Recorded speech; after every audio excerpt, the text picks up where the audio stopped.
Con el permiso de la mesa directiva, compañeras diputadas, compañeros diputados, medios de comunicación y público que esta tarde nos acompaña. En ejercicio de las facultades que me confieren los artículos 30, fracción quinta y 35, fracción primera de la Constitución Política del Estado de Yucatán, 16 y 22, fracción sexta de la Ley de Gobierno del Poder Legislativo del Estado,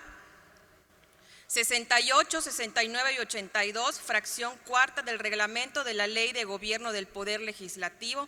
en mi calidad de diputada del Partido Movimiento Regeneración Nacional, me permito someter a la consideración de esta honorable legislatura la presente iniciativa con proyecto de decreto por el que se reforman, adicionan y derogan diversas disposiciones de la Ley de los Trabajadores al servicio del Estado de Yucatán y municipios, con sustento en la siguiente exposición de motivos. Recientemente se han cumplido ya 9 meses que tomó posesión como presidente de la República el licenciado Andrés Manuel López Obrador.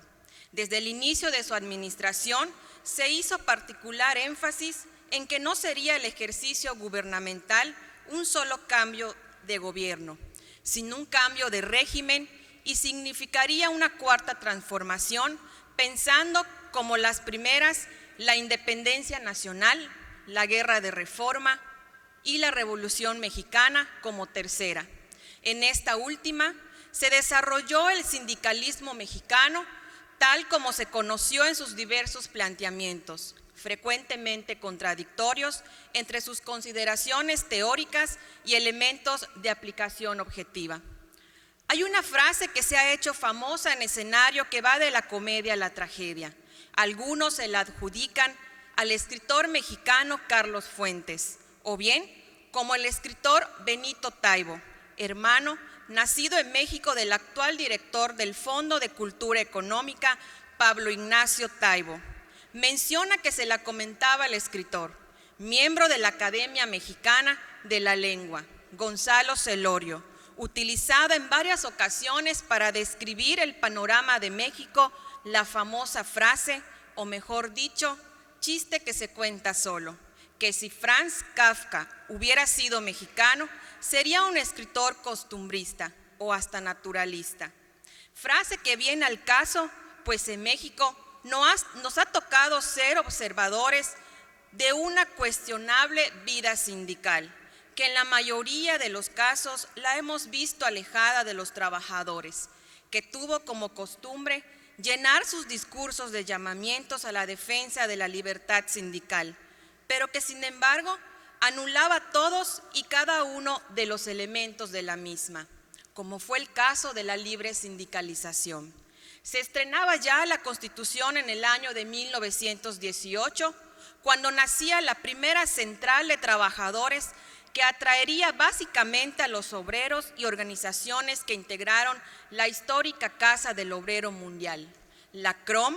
que surge con la promesa de la reivindicación del sindicalismo nacional, englobado años más a la consolidación de un modelo de organización sindical identificado con las siglas partidistas que detentaron el poder político en México durante varias décadas, defendiéndose una fórmula que hoy ya la entendemos como ejemplo de sindicalismo debilitado.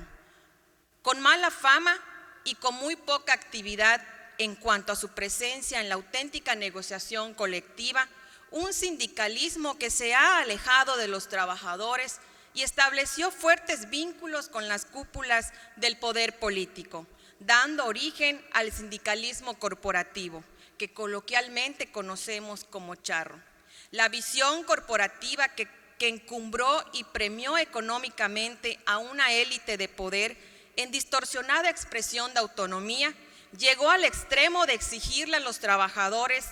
la afiliación única a los sindicatos titulares de los contratos colectivos de trabajo como requisito previo para su contratación, lo cual también atenta contra el segundo elemento, que es la pluralidad sindical, misma que no se hace efectiva por no tener el trabajador la libertad de agremiarse a un sindicato de entre varias alternativas, y junto a ello el control del Estado que se ha ejercido sobre los sindicatos en la toma de nota que expiden las autoridades, que si bien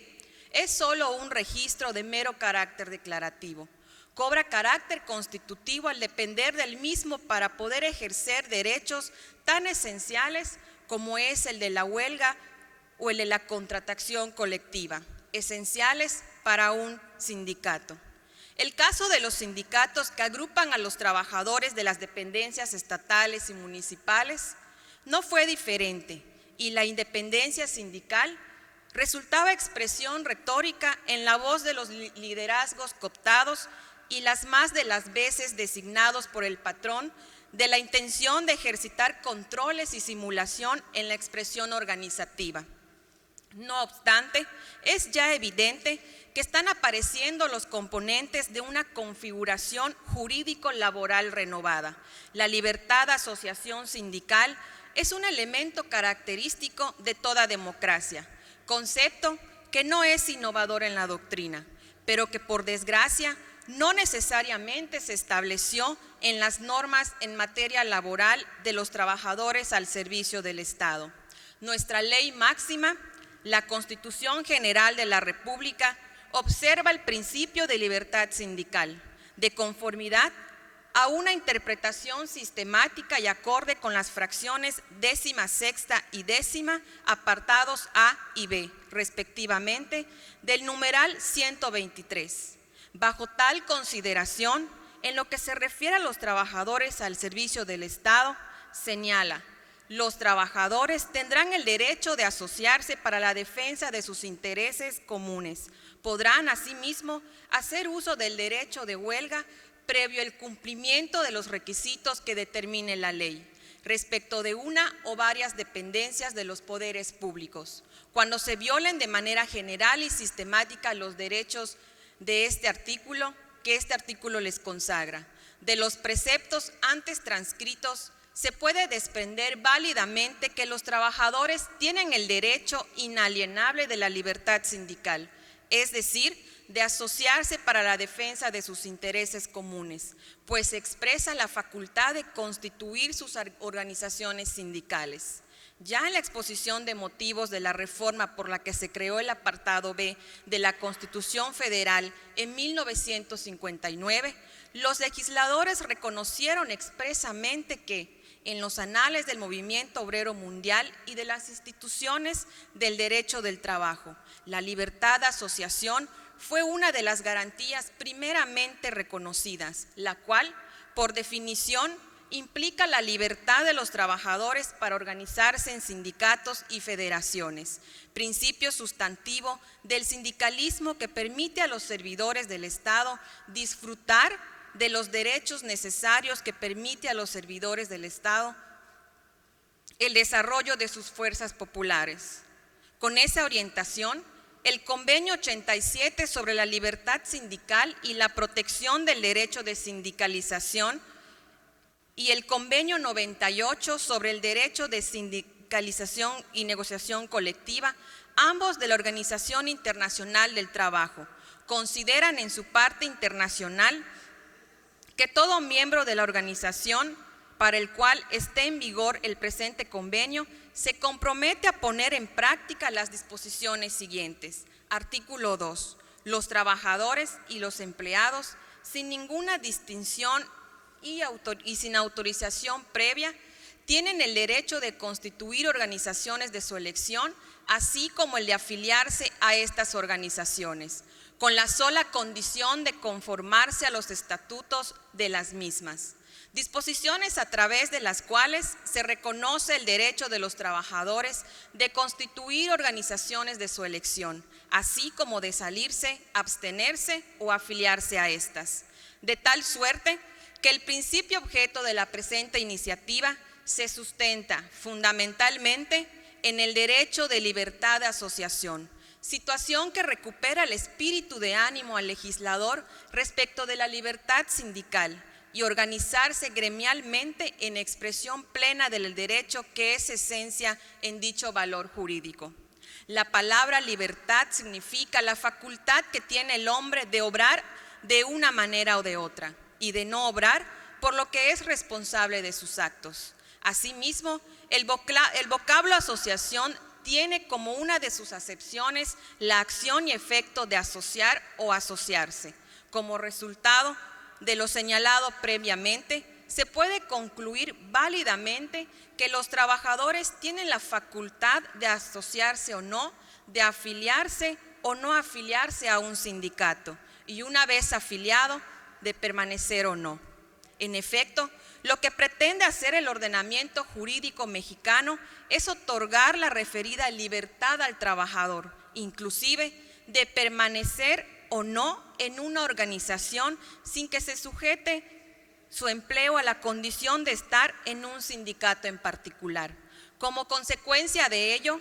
si no se encuentran representados sus intereses en el sindicato, pueden asociarse para crear otro. No obstante, lo ya reconocido en el marco jurídico nacional, la hipótesis normativa contenida en el artículo 72 de la Ley de Trabajadores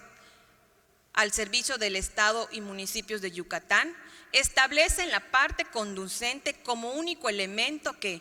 todos los trabajadores tienen derecho a formar parte del sindicato, que en la forma en que se interpreta la palabra del sindicato, sugiriendo la expresión un único sindicato. De ahí la pertinencia de modificar el artículo 32 de la precitada ley en homologación de lo ya establecido en la legislación federal.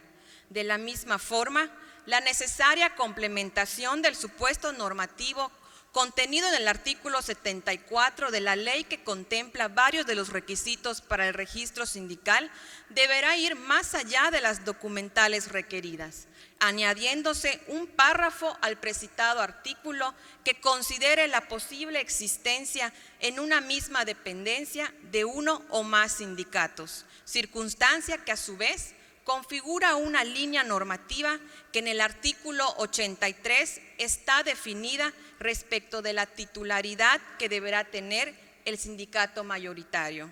Por ello, la presente iniciativa tiene como objeto el armonizar los artículos referidos con el ordenamiento jurídico mexicano, con el propósito de salvaguardar una verdadera libertad sindical para los trabajadores al servicio del Estado. Por lo anteriormente expuesto, someto a la consideración de este honorable Congreso la siguiente propuesta en que